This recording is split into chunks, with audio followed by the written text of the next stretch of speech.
Hey everybody, Dozr here bringing you a new video, and this time we have a very, very special guest on the channel. Not only the creator of Flesh and Blood, but the man behind everything, James White. Welcome to the channel, it's good to see you.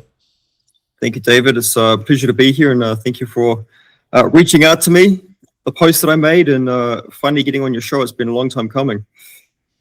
Yeah, for those who are less aware of the lore of the channel, I have been making videos for quite some time. Back when I started, things were a bit different. The game was a lot smaller, the community was a lot smaller, and 500 views meant a lot more back then. So nowadays, the game has grown so much, and we've seen so many wonderful creators come on to take up that mantle of working hard to promote the game and to really promote their love for the game and bring more people into the fold. And what better way to bring more people into the fold than a brand new set to get us ready for Silver Age, the new budget format that is going to make people able to go, even right now, playing a calling in San Diego, I think it is, to go compete for real prize money and have real high-level competition. And we have a set that's enabling that. So today we're going to be talking about the design behind that set, Compendium of Rathe, and all the things that that entails. So let's get right off into it. David, do you want to mention perhaps why I have come on your show based on the many years now of wonderful feedback that you have provided to myself and my fellow designers and developers at LSS? Sure. Yeah. So for those who I've not told this about before, because I don't just broadcast this to everybody. A long time ago, I actually applied to work at LSS. I was very interested in the very early days of the game, and I still look forward to potentially working with them in the future if the opportunity ever arises. But I was interested in joining the design team at one point, and so throughout the years, I've sent feedback to James and the other members at LSS to give my feedback not only on the mechanical aspect of the designs of the sets that have come out, but also how the gameplay feels, how the set theme feels, what the community has been saying, trying to give them some feedback from boots on the ground, a bit of that third perspective, because it's very easy when you're a creative to get really in your own head and to just love everything that you make. And even when you're looking for honest feedback, sometimes you just need some more perspectives to really get a sense of the landscape. So every set I'll normally reach out to James, and so we normally have some good dialogue from that. And I know I've sent him quite a number of novels worth of emails, so I was always glad that he took them so well. So thank you, James, for being so warm for that. Yeah, tremendous amounts of feedback over the years, so much appreciated, David. And so that is why I thought that this was a good opportunity to come on your show. I know that you quite deeply understand a lot of the tenets behind good design and how that can flow through to player experience, and more holistically the kind of the feeling, the look and the feel that can come through from the overall product. So yeah, here we are. Let's do this. Yeah, let's get right into it then. So the first question I have for you today is, how long have you been wanting to make a set like Pen? Is it significant that it's the 5th supplementary set? So the origin of Compendium is that we wanted to create a set that had no heroes. We wanted to try and get on top of a little bit of bloat that was creeping into the Living Legend leaderboard. So that was kind of the origin of why we wanted to make this set, and from there it sort of cascaded down to some other levels. Once I started exploring that pathway, it became clear to me that we should do a supplementary set that appealed to all classes and talents, because we weren't constrained by needing to produce a draftable set that needs to have a tremendous amount of cohesion. And from there, when I started looking into it, I started to get the strong sense that we're seeing the first green shoots of nostalgia come through with Flesh and Blood. 7 years in now, there's been many stories that have evolved in metagames and iconic heroes and mechanics and things like that from that first 7 years that we were able to start weaving into this set and the overall product experience. And particularly when I think about this, it's like we've had so many new players join over the years. Obviously, more new players joined Flesh and Blood last year than ever before, and a lot of these folks who are joining the community in recent times, they don't know about a lot of these stories from the past. So I think that creating these kind of sets that touch on some of these like green shoots from nostalgia give the old school community an opportunity to maybe share some of those stories from yesteryears with the new folks who have joined us more recently. Definitely. I think of the Rainbow Trap. The cards are all very new, so I haven't had a chance to memorize the names yet, but the Starvo Trap for Rangers. is a good example of that, where a new player might see this and like, what are these effects? Who would ever have all three of these things on an attack at once? And then the old heads can be like, well, let me tell you, Everfest, back in the my dark day, days. Yeah. Exactly. And so that goes on well into the next question here. For the past 2 years, Flesh and Blood booster set design has focused on draft play in tandem with servicing other formats and heroes via the expansion slot introduced in Bright Lights. What inspired you to return to the supplementary booster set approach and relax your focus on draftable set releases? So, firstly, it's really important to just acknowledge that we are committed to limited play and booster draft in particular. And the majority of sets going forward will be standalone draftable sets. So it is kind of an outlier or a special occasion when we're going to return to these sorts of supplementary sets. Because yes, typically, as you mentioned, we do try and service the broader fan base through the expansion slot. So it is kind of liberating, to be honest, to be able to go and do these sorts of supplementary sets where we're not constrained by having to have this very highly coupled design approach towards creating a draftable experience, and we're able to create cards that otherwise couldn't exist, and particularly at rarities that they're deserving of. Like a lot of the cards that are in a compendium sitting at rare and below are very narrow, and if we produce these cards as majestics and expansion slots in a typical booster set, I think that people would be underwhelmed by them. But when they're sitting at rare in a product like this, they are great cards to exist for different metagames that may exist in the future. There was a lot of the thinking behind Compendium is like making sure that there are tools available to enable deck building agency for metagames that could exist and maybe that evolve surprisingly, but that there are some kind of tools available for people to call upon in times of need. Yeah, one of the things that I've really liked about Compendium so far is that a lot of these really iconic or future iconic cards for these heroes, like the Shallow Water Harpoon for Marlin, and a lot of these other really amazing inclusions in the set are at rare, and they are really accessible, and that when you open these packs, you get a sense that every pack has something in it that you're going to want to put in a deck for a hero. One of the things that I liked about Everfest, especially back in the day, was that it felt awesome, and even Crucible. So many of the packs had these great commons and great rares that still see play to this day, thinking about like Blade Runner, for instance. Yes, yeah. Actually, another very key point on this, when we're creating sets for limited play, the density of cards that defend for 2 is really important for balancing limited. Like, it's really, really important and always front of mind to make sure that games can actually end. And one of the key levers that we have to achieve that is making sure that the defense value that exists across like a typical draft pool will actually create weaknesses and vulnerability for damage to push through. And that's why a lot of cards end up defending for 2, especially at common and rare.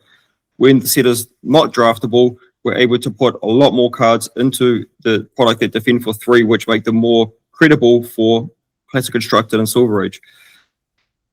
Definitely, yeah. I know that especially with the current Silver Age meta with Decimator, Great Axe, and a lot of these really powerful defensive decks like Guardians, that the block value can, if we were in a limited environment, it would be very apparent very quickly that it would be really hard to play those games out. So I know that we're all really appreciative to have a lot of great commons and rares that have those good defensive stats in a supplementary set. One question that's a bit outside of that scope here is players are incentivized to master and accept the game as it is. But as a developer and a designer, you may see the game more as what it could be rather than what it is. Have you ever thought about how this might impact design and how the urgency of this affects your supporting various playstyles? Like you're mentioning with the draft, you have this idea for how the game needs to look potentially, but maybe there's been sets where the players have found out something that you weren't anticipating and you've had to adjust. So, yeah, as the designer and creator of the game, I certainly have a vision for how I would like the game to be. And you have to, there is a kind of a gulf that exists between, I guess, that vision and then how it is embraced by the real world and how metagames evolve. And look, the competitive players around the world get to, invest thousands and thousands more hours into actually exploring these formats than we ever do at the development level internally. So Obviously we do our best. The developers work very, very hard to understand what these metagames will look like and optimal deck builds and things like that. But just the sheer volume of hours that are put on at a global level from our competitive player base just dwarfs anything that we could ever do internally. And that's, to be honest, like quite a big reason behind the gulf that does exist between, I guess, vision and intent and reality. One of the probably frustrating things from our side is the lead times that it takes to respond and react to things that maybe happen in the real world that are outside our expectations, just in terms of we're manufacturing a physical product, and the time it takes to be able to print new cards and get them into circulation and through the supply chain and all of that is many months. It can be 9 to 12 months. And things like the expansion slot give us a little bit of additional flexibility that we didn't have in the past, to be able to maybe sneak something in that otherwise wouldn't have existed. But even that, we're talking about 6+ months. Unfortunately, we're not like a digital game where you can just patch stuff. And that's also somewhat of the beauty of trading card games as well, I think, is that they are a little bit like they old-fashioned, I guess, where it's not a digital product that you can just patch your mistakes. So I think it is challenging, and you do have to kind of accept these from the designer and creator, like hope and vision and intent that you have for the game. In reality, like there always going to be some divergence there, and it's just that's the nature of the beast. Yeah, it's definitely difficult. I know that in my past, when I've tried my hand at making my own game systems, I would hand it off to my friend who's very, very good at games. He picked up Flesh and Blood instantly and understood it. He was playing Chain, and so Chain was very powerful back then and everything, but he was able to instantly identify a broken strategy in the stuff that I had put together. And I thought, that's not how you're supposed to play the game. You're supposed to do this. And so it is really hard to account for what the other players will do and how they will look at something from a different perspective.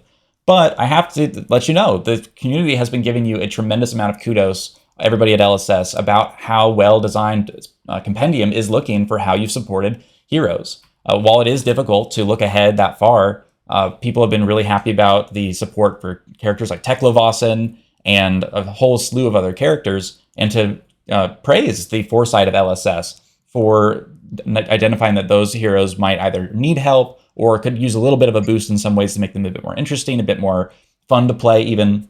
So what was going through your mind back during the development process, those 6, 8, 10 months ago when this set was taking shape and then getting ready to go off to the printer? Yeah. So my involvement with Compendium happened at the back end of 2024. So, it's around 15 months or so ago into the past. And the bulk of the work that I did on this was actually over the Christmas break, which I find to be the best time of the year for design, because there's no distractions. It's very peaceful, very serene. Everyone's on holiday, and I'm not getting like never-ending demands on my attention and my time. So I can go into what I call the design tank and find this very peaceful place to just think and explore different product designs.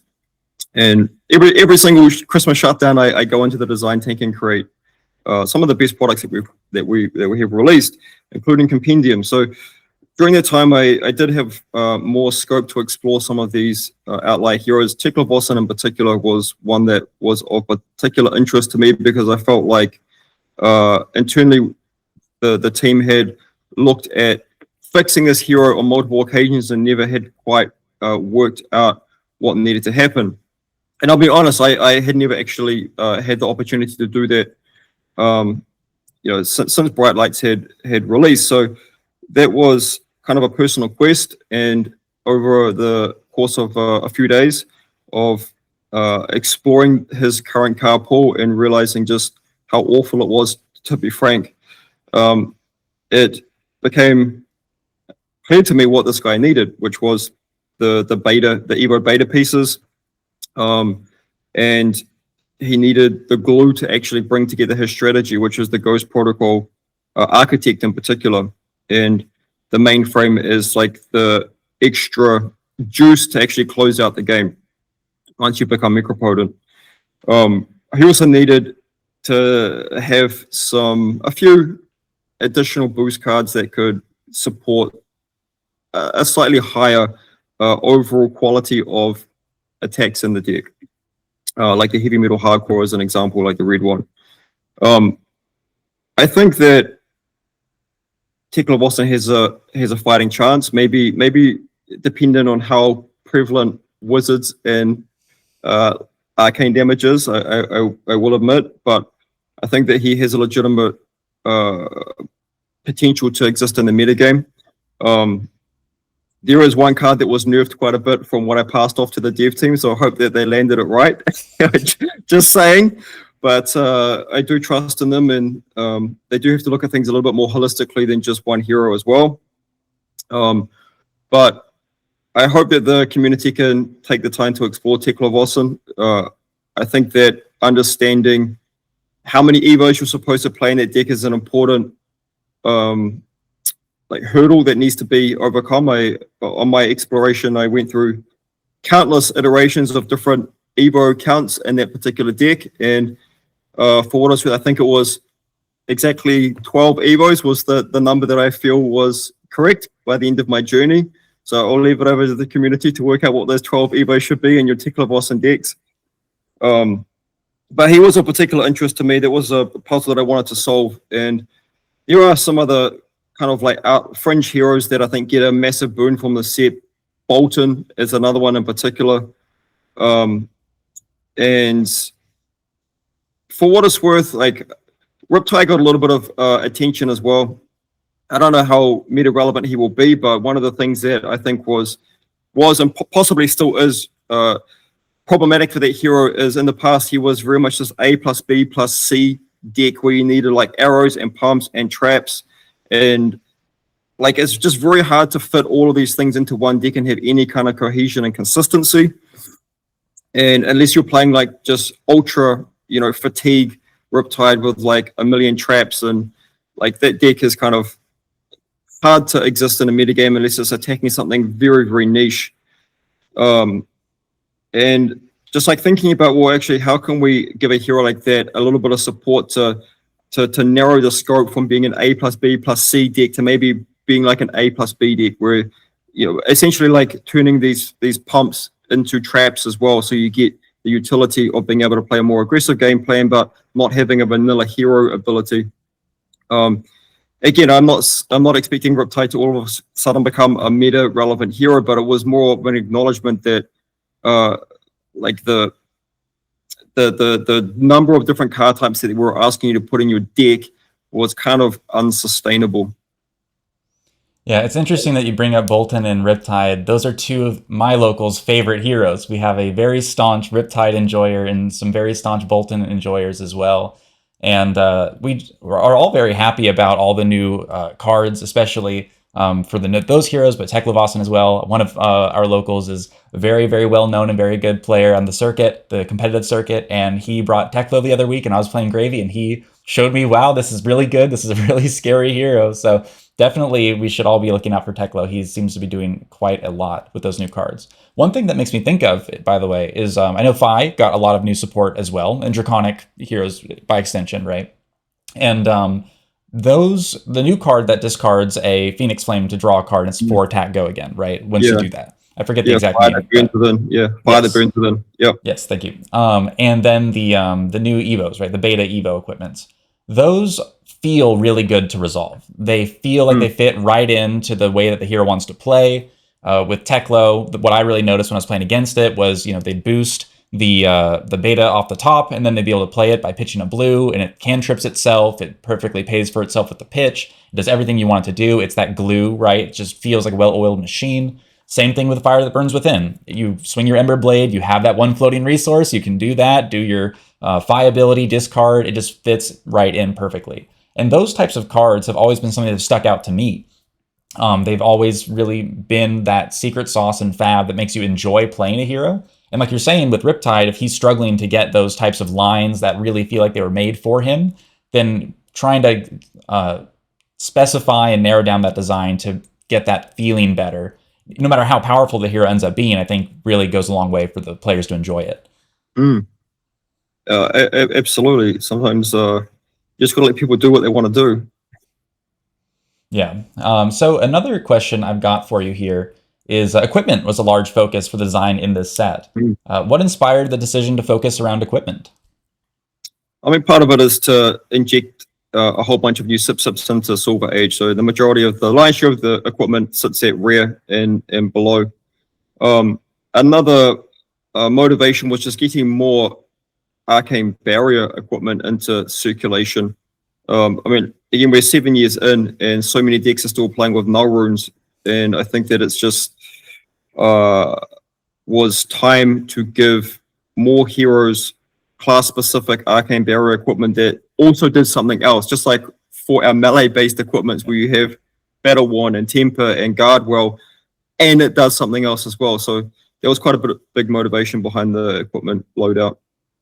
Makes a lot of sense. I know that for me personally, the arcane barrier for the calming gesture was really great for illusionists, and so being able to have some more options, even now for Prism, my favorite character, using the new light arm that, that has the light arm that blocks one and then goes to soul, and it also has AB. That's a really exciting card because again, it just gives you more options where it's not like, I either can run Null Ring Gloves or Calming Gesture. So I'm always running Calming Gesture if I'm running AB at all, and so getting options for that feels really good. Actually, I remember there was one more motivation behind the approach to equipment in the set, which I think that the gap between the legendaries and the next best option was just too big in the past. So, again, trying to make Flesh and Blood a bit more accessible. Obviously, Silver Age is the extreme of that, but even for Classic Constructed, for a player, particularly maybe coming from Silver Age, if they are, budget conscious, they have some alternate options in their equipment slots that maybe aren't quite as good as a legendary, but the gap between the legendary and the second best option is closed a little bit compared to what it was in the past.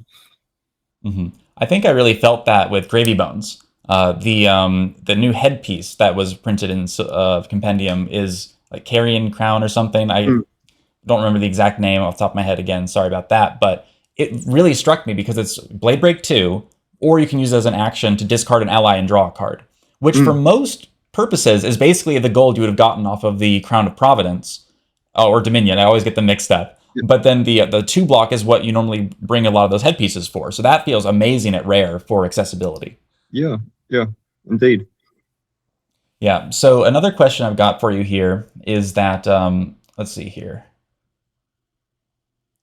Yeah. What were some of the major design constraints that Pen was formed under? Were there specific heroes or mechanics which proved difficult to design around while retaining the integrity of the current game's ecosystem?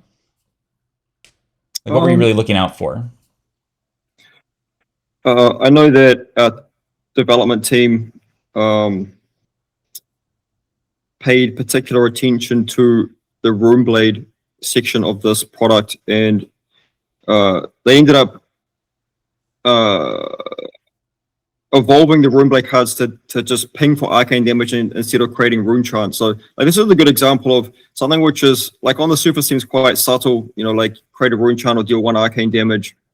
Sort of like the outcome is the same, right? It's like a thing that does like 1 additional point of damage via 2 different pathways, but the upside of creating a rune chant enables many other things that interactions that exist, and like this is really the point of development, though. Like from the design, I pass off the design with those cards creating rune chants, and then they go and play with it. It's like actually it's not healthy, it's too pushed or whatever. It's Runeblades are already good enough, the top of the meta game around this time that it comes out, and whether it's Florian, which we were kind of expected him to be on the edge of whether he's LL by now or not. Obviously we do our internal modeling of the heroes that we expect to be living legend or close to, and he was kind of like on the line. But as we've said many times, like Aurora is coming this year as well, so we have to have consideration to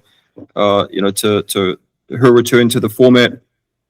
But yeah, look, I would say probably in general this product was had less constraints on it because we weren't like balancing for limited at the same time. Like that's the real development challenges, particularly at the rare and common levels, is when you have to be juggling multiple balls at the same time. Like you pull a lever to balance a card for classic constructed, and then it like breaks limited or vice versa. So all in all, I'd say the Compendium was a bit easier to develop than a typical standalone set would be.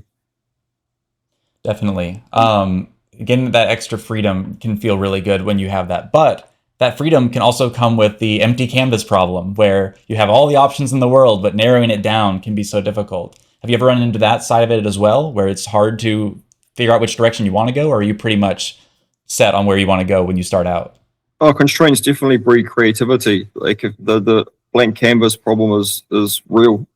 So having some pretty like firm rails in place to guide design and development is very important and very useful.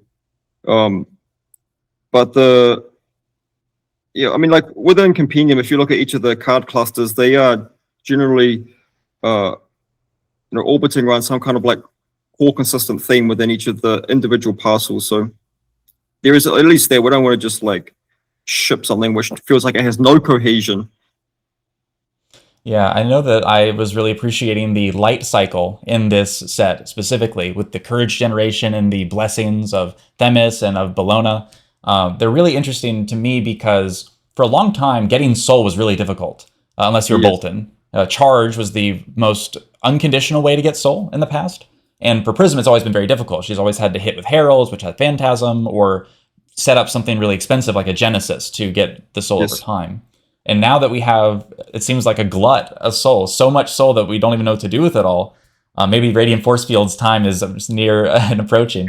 Who knows? But I do really like that cohesion of it. And I was wondering about that because for Illusionists specifically as well, they have the Mirage keyword, and it seems to be a really big new set of design space that was expanded upon from Flicker Trick back in the day, which was a formalization of the Phantasmal Footsteps secondary text. I don't know if we'll ever get a errata to have it just have Mirage. Who knows? Maybe that's unnecessary, but getting to explore these clusters has been really interesting from the player's side. And so I was curious, how did you center in on some of these designs? Because like for Light specifically, with the soul and generating so much soul, it seems in the past that this was something you were avoiding. So now what's kind of changed to push more towards that opening up of the soul as a resource system?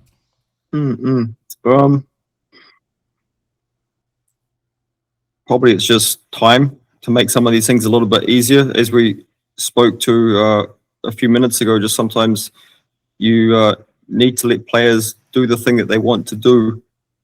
And for a hero like Boltyn in particular, he is he just needs that bit of extra support and fluidity to his game plan to be able to execute it. Like he's been struggling for quite a long time. Prism, maybe not quite so in need of the extra, like buff. She's been floating around the top of the metagame, maybe tier 1.5 for the last year, and she's slowly making her way towards Living Legend. She's incredible at making top eights, one of the greatest top 8 performers of recent history, but just struggles to close tournaments, it seems. So we'll see. Maybe she can, start hoisting the trophy a little bit more in these last season or two that she has before she ascends to Living Legend for the second time, I might add. I'm pretty sure she probably will be the first hero to double LL in the history of the game. So looking forward to that. Yeah, we're looking forward to that in one way, but also then Prism's gone again for however long again, and you're doing me dirty, James. It's hard to you have to put those cards back in the binder every couple of years, but we know that it's just part of the enjoyment of the game, and she'll come back. I'm sure. So one day, I mean, take some solace in the fact that she is my favorite hero of all time as well. So we can't leave her in the wilderness forever, but it will be an interesting point in time where we may have no illusionist for a while. I know a lot of people will probably be happy with that, but I know there will be a lot of folks who are maybe not so happy as well. But I think again that is one of the beautiful things about Flesh and Blood and the Living Legion system is you do have these ebb and flows of heroes in their personal capacity and identities, and from time to time, entire classes will take a vacation from the tournament metagame. Definitely. Another question I've got for you here is that the competitive metagame in CC has been great for a while. I'm not just saying that because Prism has been very good the entire time, right? We've had a very balanced set of different classes that have been represented. We've had assassins and wizards. We've had rune blades. We've had illusionists. We've had ninjas. We've had so many of these sets give us powerful heroes with powerful classes and powerful cards. And the metagame's been pretty diverse. We've had a lot of decks that have been fluctuating at the top of that, not least of which Gravy Bones, Necromancer, the new class.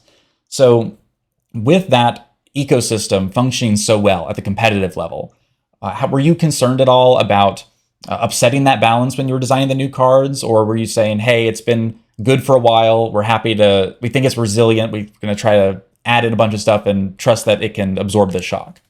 I mean, I kind of think one of the purposes of releasing new products is to disrupt the status quo.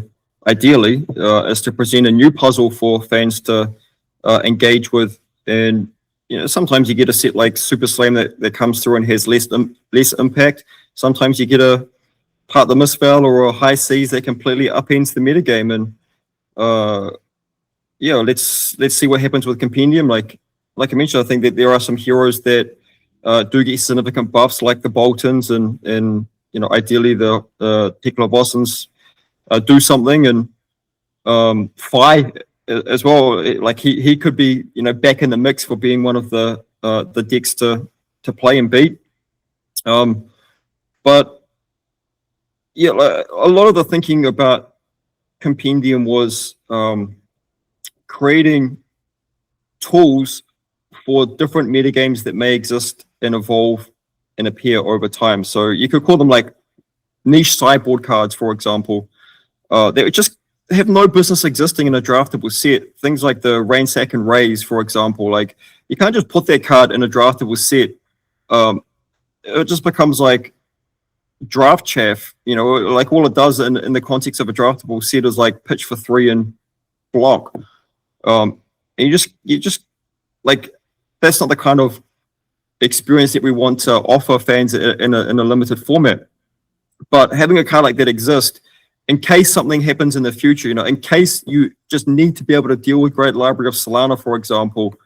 There's a whole bunch of cards at Generic that kind of like have very specific niche applications to interact with different permanent types, for example, that maybe they're not needed right now. But there could be a metagame that evolves where you just need to be able to interact with that permanent type. So there was quite a bit of thinking about that in terms of extending deck building agency to deal with different kinds of problems that may exist in the future. Definitely. It reminds me of Everfest with the release of all of the amulets and potions and talismans. Yes. One of those, which has been seen a lot of competitive play, is the Amulet of Echoes, right? Yeah, it did nothing for 4 years or whatever, and now it's like one of the most important high-level tournament cards that exist in the current metagame. Yeah, Health Potion as well for Verdance, slotted right into her combo game plan. Yeah, Poison the Well is another card that I point to that we kind of like made and put into the mix, and it was irrelevant for a long time, and then it had its its season or two where it was a card that became very relevant in the competitive metagame. And then it like fades back out again and kind of irrelevant. But it's important that we have cards like that available as tools to call upon when when the time calls for them.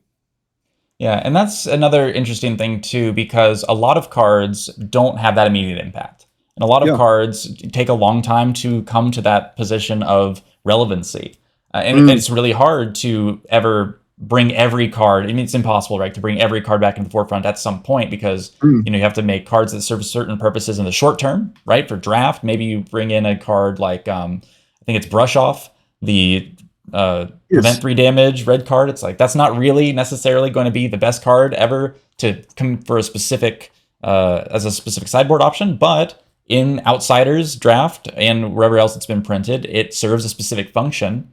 And even getting to reprint cards like Scar for a Scar as a draft staple in multiple sets now is really helpful at doing that in the short term. But for the long term, a lot of people will find a card that they love, right? They'll find a card that they think is super cool, super interesting, and they can imagine exactly how it could be used. But then that time just doesn't come, and for a while. And so do you think about making some of these interesting cards able to, I guess, you create the reason that you had them in the first place? Or I guess I should reframe it and say, like for Amulet of Haven Call, for example, it lets you break it as a defense reaction. You have no cards in your hand. You can bring a Rally the Rearguard from your deck onto the combat chain as a defense reaction. It's a really weird card, but it's came out of Everfest.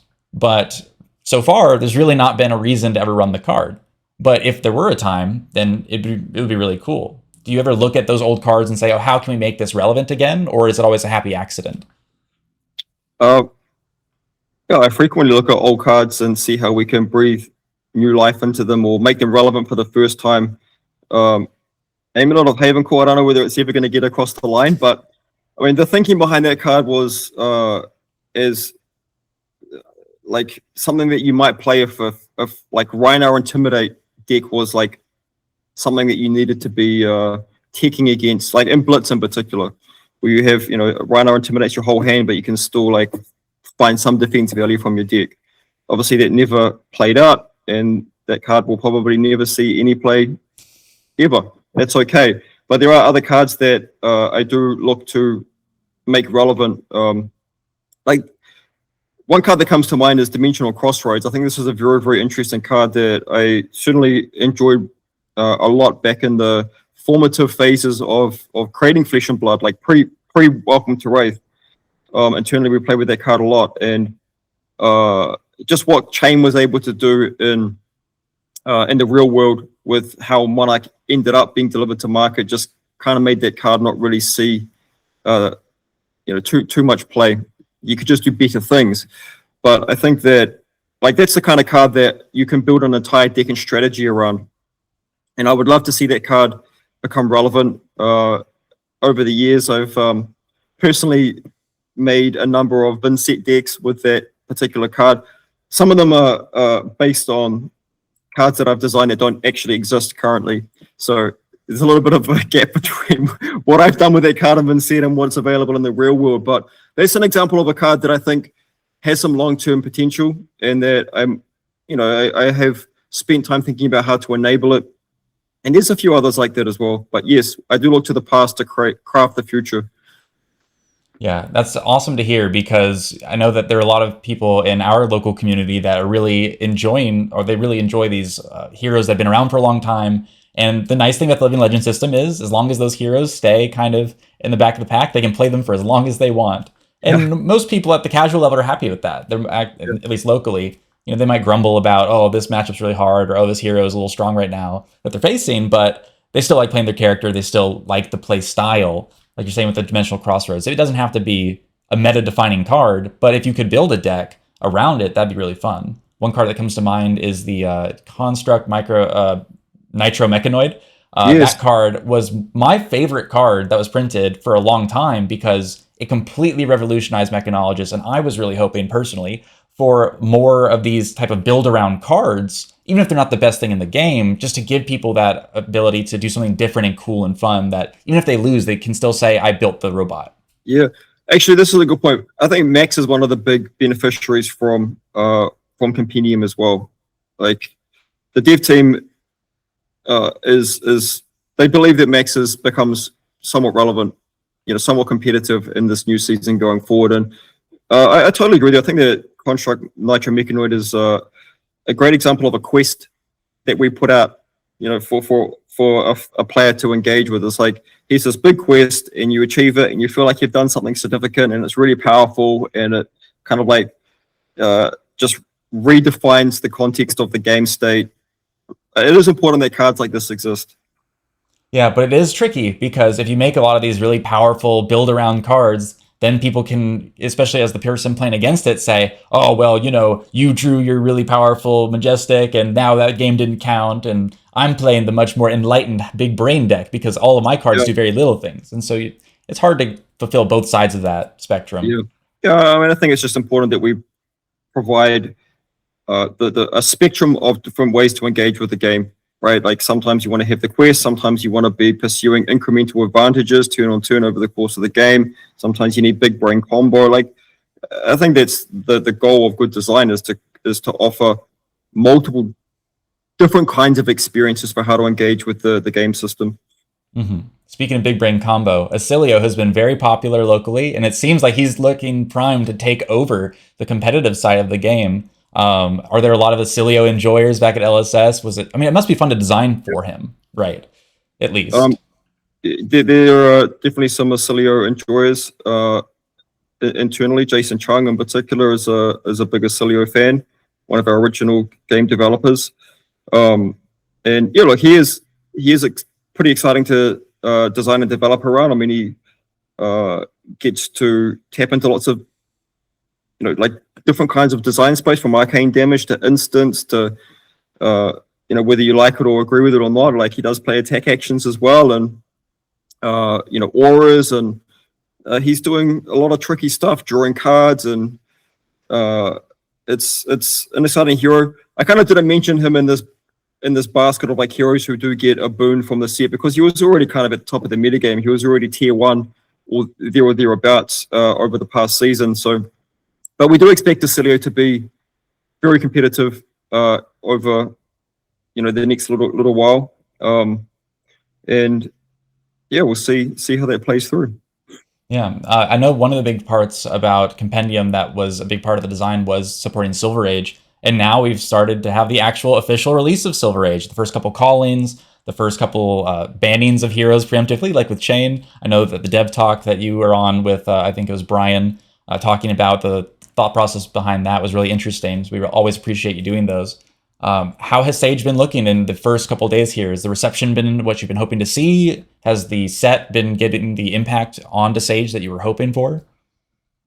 Yeah, I went to London for the world premiere. An incredible event. Just the energy and the sentiment in the room was amazing. People having a great time. The world premiere itself was one of maybe even the largest Flesh and Blood tournament of all time, and the conversion over to the calling was beyond expectation. It was like nearly 800 players in the calling, so a lot of appetite to engage with Silver Age, and just the energy and the vibe off the floor at that event was just immensely positive. People enjoying it. Look, I think that the format still has a lot of scope to explore. It's still early days. There was only 1 week between when all of the commons and rares were actually previewed to the calling itself.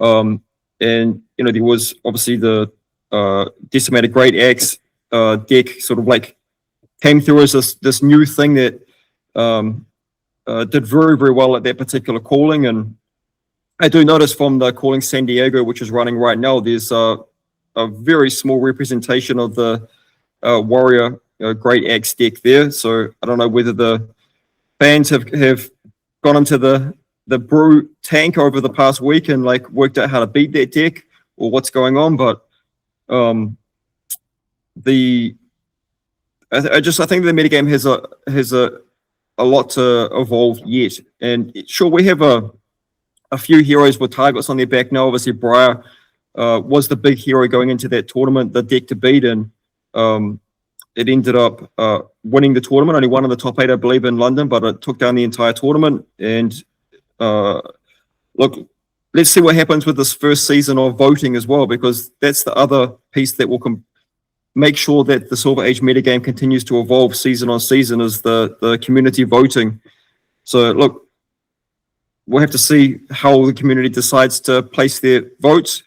I mean, probably money's on that a hero like Briar is going to spend some time on the bench as we move forward, but at the same time, remember, Chain will come back. So I think it's going to be very interesting to observe how this quite innovative format rotation type model will play out over the coming year or so. And we will, of course, we have the BNR list to adjust things as well as needed. Definitely. One thing that I wanted to bring up too is that design is not only on the mechanical, it's not only on the thematic, but it's also on the product design itself, the way it's structured, the way that the packs are collated. It's all about, there's so many different things. And we had a couple things that were standouts in Compendium. The first is the Antiquity Pack. Yes. So what was the inspiration behind the Antiquity Pack, and how's the reception been and all that?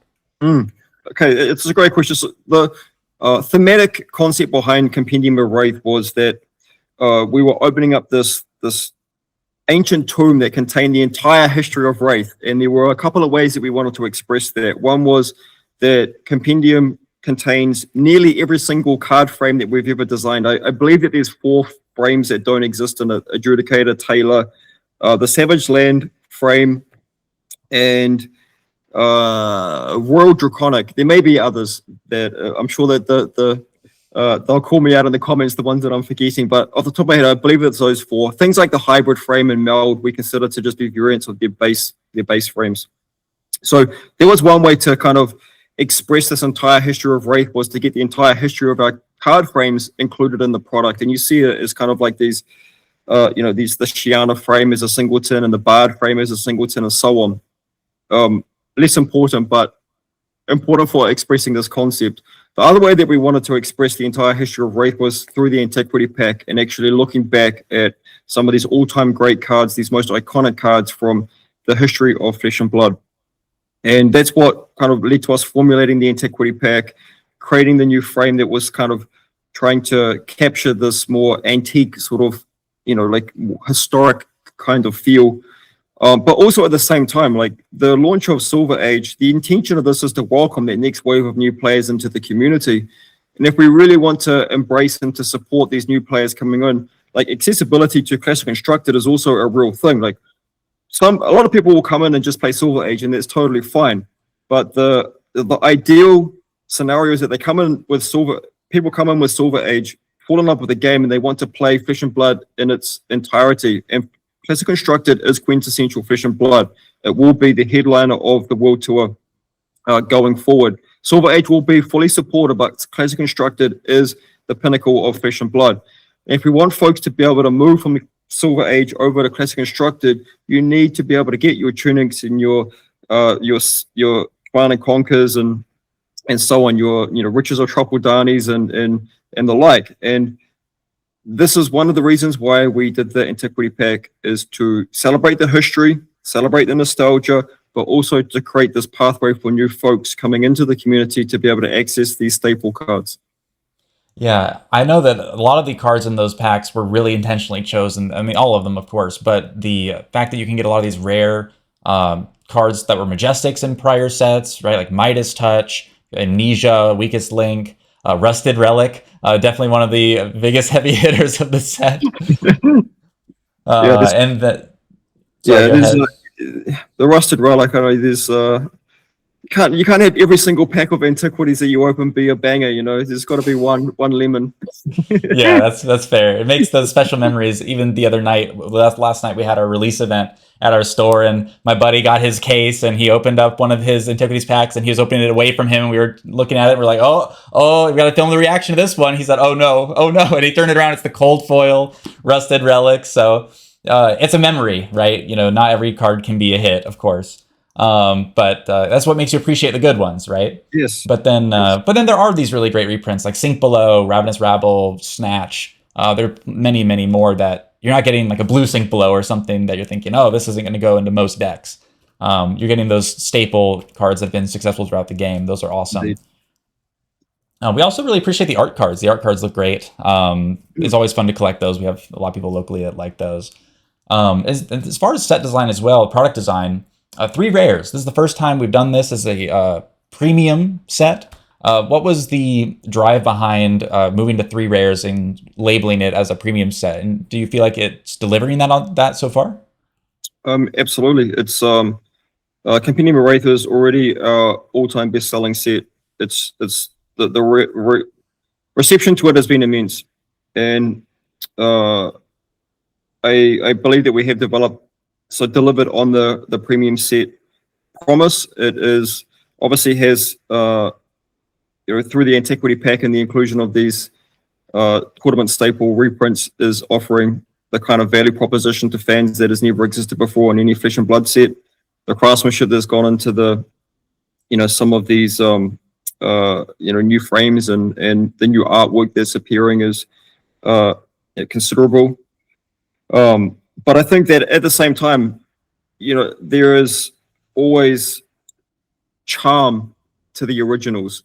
So it is with thoughtfulness the way that we have presented these classic cards in these new frames, where beauty is always in the eye of the beholder. It's always subjective to what is better or more beautiful. And I think that we have struck a good balance between moving the game forward and making these key cards accessible, but also honoring the the originals that exist in the game. And it's really in the best interest of everyone that we can continue to grow the community, and that Flesh and Blood will stand the test of time. That is the most important and valuable gift that, as the creator of the game, I can pass over to the community, is to make sure that this game will last for many, many years, for decades into the future. And that is what I set my mind to achieve. And one important component of achieving that is making sure that the game pieces that are needed to play the game and engage with it are accessible for that next generation of new players to join our community.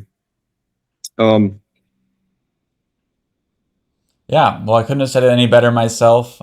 We've all been really enjoying the release of the Compendium of Rathe, and I think that's all the questions we have today. So thank you again, James, for coming on the channel. Thank you so much for continuing to work so hard to deliver these experiences to us. The highs of the amazing competitive scene that LSS puts on, as well as the lemons that we do sometimes get out of our packs. It's all part of the beauty, right, can be from anybody's perspective. So thank you for that. Thank you for coming onto the channel. And everybody in the audience, make sure that you keep your eye on LSS for all the great new sets that are coming down the pipeline. We've got the Hala Armory deck coming out soon, and then a couple more sets throughout the year. And who knows, hopefully the next Light Illusionist is just around the corner, fingers crossed.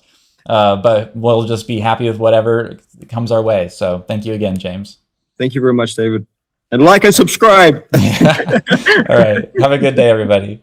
Thank you.